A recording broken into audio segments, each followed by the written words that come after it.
Then I waited on the plane and watched other people board. There was a family with the mother trying to guide the kids, and the father trying to carry all 4 handbags for each member of the family, while giving half dirty, half apologetic looks at everybody he passed, and tried not to smack in the face with his daughter's book bag. The mother got the kids strapped in and reached for the children's bags to grab them some crayons and a Game Boy, while Daddy put the suitcases away, and afterwards the kids' school bags into the overhead compartment. He sat down on the other side of the aisle of his wife and kids with a heavy sigh. The people that were stuck behind him gave a lighter sigh and continued marching down the narrow walkway to their own chairs, some thinking they'll do their best to not be the person to hold up the rest like that, some thinking they were going to fucking take their time for some spiteful revenge on the rest still waiting to be seated. Then there were the professional flyers with their suits and computer purses and perfectly sized roller overnight bags.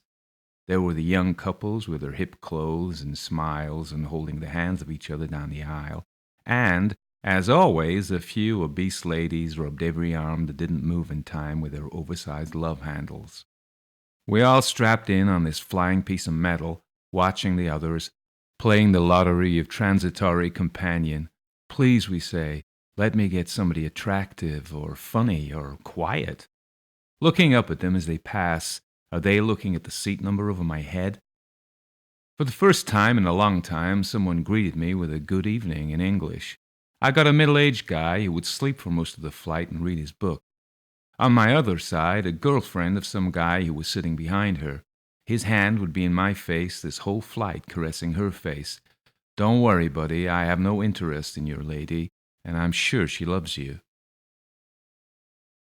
The plane took off, and I could see the lights of Paris fade away behind us just before we bumped through the clouds and out of sight of Earth. I was leaving my world behind, not for good in the idiomatic sense, but for good in the most basic sense, my good, a voluntary and self-surgical lobotomy with fear, isolation, and reflection as the tools. I was a fool, a damn fool, but there was no turning back. I was about to wake up in a new world.